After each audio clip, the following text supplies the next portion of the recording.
drunk and stupid and find yourself driving across one of the many thousands of lakes here in northern Minnesota, there are only two things you need to remember. Always keep your windows down and never wear your seatbelt. If you're drunk and stupid, it's only a matter of time until you drive someplace on one of these lakes where you're not supposed to be. When that happens, you and your truck are going to fall through the ice. And when that happens, you're going to want to get out as quickly as you can. Later, if you live and you're not so drunk or stupid, maybe you'll have the good sense to call the right guy to get your truck out of the lake. All right, I made most of that up. What you should know is that drunk driving really accounts for only 2% of the vehicles that fall through the ice in Minnesota annually. The driver of the vehicle we're pulling out today, for the record, was neither drunk or stupid. Just unlucky. So this is Gary and this is Chris, and they are neither drunk nor stupid. In fact, they're both currently armed with something or other, and there's some obvious work to be done. Gary, how are you? Good, good. Chris? Nice to meet you. Nice to meet you. First of all, where precisely are we standing? We're about 150 feet from shore. We're standing over a vehicle that went through the ice a few weeks ago, and we always like to wait till it firms up before we take the vehicle out if at all possible. So the ice is thin, the truck falls through. You can't go right in and get it because the ice is too thin to pull your stuff out. Right. So you wait further in the season for things to harden up and thicken up, then you come out and get it. Right. Chris, what's the temperature right now? About absolute zero? 150 below? How cold is it right now? I don't know, the sun's shining, it's a little windy. I'd say it's probably in the 20s. All right, cool. What does the triangle signify? The triangle will be, we'll be cutting a hole for the diver to get in and out. That'll be a base hole to start with to send the diver down to initially look at the wreck and stuff, and then we'll go from there. And then we'll be working out of another hole over here that we're going to be building so we can bring the machine out of that. And that involves this? Yeah, we'll be augering a hole first to make sure how thick the ice is.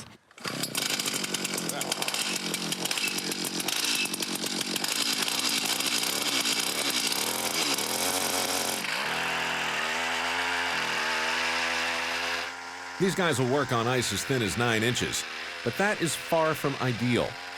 Naturally, the thicker, the better. But at any thickness, there's still an element of danger involved. Keep on. Okay, pull it up. Right off up there. There would be the hole. Man. Push that button. Thought I hit China. Obviously a lot of ways. Oh, that's great. Right? I mean, that's, Yes, look, that's that's a what yard you of want. ice. We're looking at about 31 inches of ice. 31, good enough. So that water's got to be 33. 33 years. Yeah. What should I know going in, aside from the fact that it's cold? Well, you aren't going to have much exposed skin, but you will still feel that effect on the outside of your suit. You will know you're in cold water. Great. And you'll work an entire day in this suit? Yes. How many hours, Chris? 8 to 10. What about taking care of business? Well, you're not fortunate, but we do have on ours. Well, what's up with that? I mean, really, it comes down to it. I just let it go in the suit? Preferably not. If you want to swim in it. Unless you're wearing Depends, then you can. I'm not quite there yet in the arc of my career. Okay. Ultimately, I think I'll wind up there, but I mean, seriously. Commercial divers, if they're going to be in for long periods of time, they will wear Depends. Well, again, this is great info. Why can't production take care of this kind of stuff in advance? I mean, I would have put on a diaper, Dave, if somebody had told me. I had 2 cups of coffee this morning and a giant water. So you'll be set then. I could pee over a tree right now. I can't even imagine. The point is, whatever happens inside the suit stays in the suit all right. day. Because Doug here, he's been wrestling with flatulence for years. That'll stay in the suit, too. It's a rental? Yeah. And I hope you got some sort of insurance. Okay, so we're happy with the depth of the ice. Now we're going to have you run the saw, and you're going to cut What kind of saw do you use? a chainsaw with a 36-inch bar on it. Good grief. All right, go ahead. Get me started. Okay.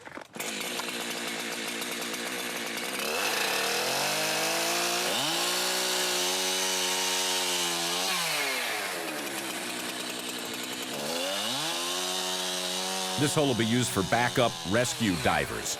It's set apart from the main hole in case an emergency should arise. The triangular shape allows the divers to use the corners to boost themselves easily out of the water.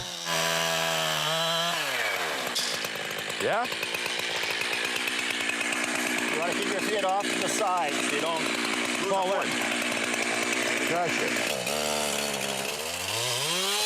When this hole is finished, Doug will go in and shoot footage of the sunken truck.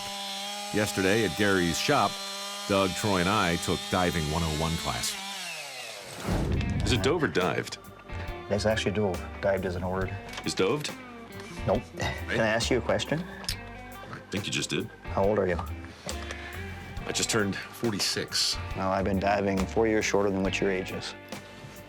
Is there anyone here with any more experience? How old are you? 60. No way. You're 60? Got over 3,000 career dives. That's kind of creepy, man. He's 60 years old. He looks younger than me. It's annoying. Snug, tighten, snug. I got the extensions in there. I think they're too long. Too long? Okay. Then go ahead and step your feet right in there. Tomorrow, do we do this on the ice or do No, we do we'll it be doing here? this right here. That's super. And just pull that right up over your head. Force your head. It doesn't do any good to jump, does it? No. I mean, really? No, jumping does not help. There you go. You're all ready. There you go. Feel like a turtle coming out of the shell? Threading a needle with a sausage. I look kind of heroic. On your sheet of paper, it says big head. I don't know why they had that written on there. Okay, that goes up on your chin. Yeah, that you might need to get the bigger one. Really? You want snug, because otherwise you're going to have water coming down and... So it's pain You'll one be way or cool. the other. Asphyxiation or the pain of slow hypothermia? Depends on what kind of pain you want. I was thinking maybe none, but if those are my choices, I guess I'll go with slow Try that. asphyxiation. Well, that's the right way to sit on the sheet that they sent. Big head. I didn't send that sheet. That was sent by a former Michelle? employee. I'm not sure it's my best look. Let's do the thumbs up on 3. 1, 2, 3.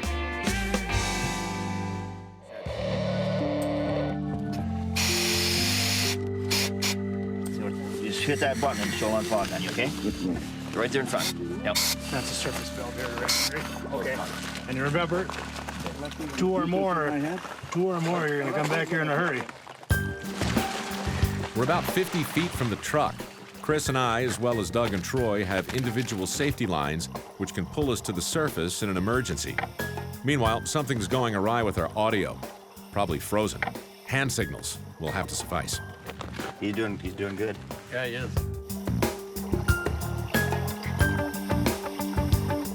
I think they're there. This line is just a guide back to the main hole.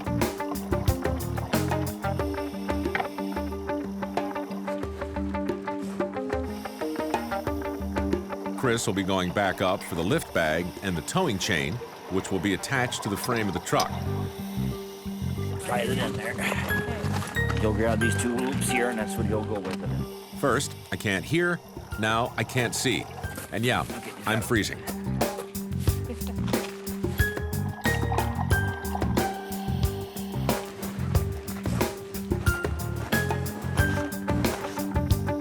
Later, when the bag is inflated with compressed air, it'll be able to float 2,000 pounds.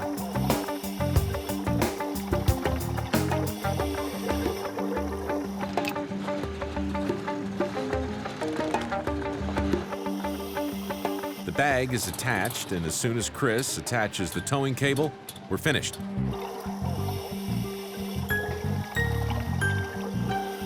Wonder if the heater works in here. Probably not.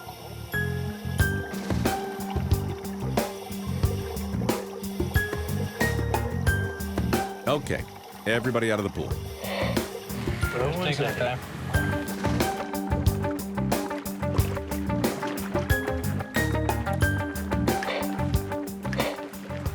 Good job, Mike. Good job. On 3. 1, 2, 3.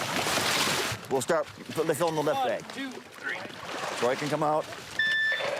Okay, Troy, time to come out. How you Dry doing? suit, huh? You're wet, huh? Well, there's the matter of the moisture. Doug just has to get that one last shot. All right, so Doug's coming up for 2 reasons. It's dangerous and he's out of air. So we'll just bring up the truck. Bring up the truck.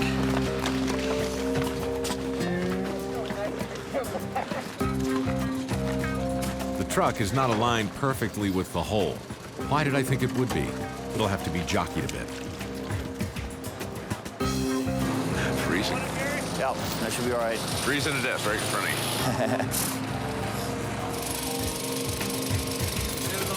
you. Note to self, never get water in your dry suit.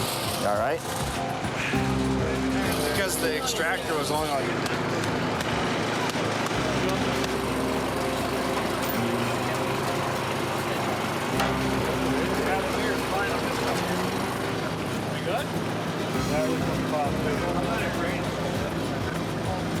Now we got to bring it up real slow. We got to let some of the water drain out so we're not lifting the water weight as well as the vehicle weight. Right. You act like you need to warm up. I'm doing great. I'm doing great. I'm fine. So you're basically past the Center of That's the gravity center. point, and this is where the other part of the patent comes in, the teeter-totter method. Uh-huh. And what you're going to do is you're going to run the come along, and it's going to bring her real easy, and eventually you'll get to the point where gravity will bring her down. You patented the teeter-totter method? Teeter-totter method. The TTM? Yep, so that way they can do anything they want with the machine, but these are teeter-totter methods, they're infringing on the patent.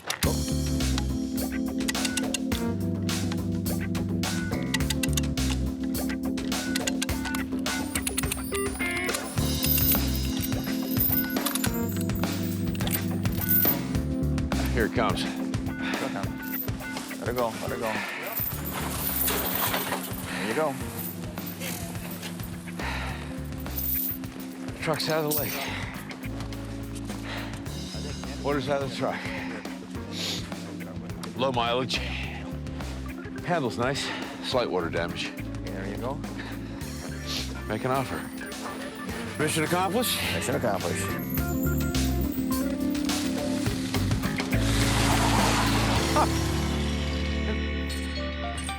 Drive safely.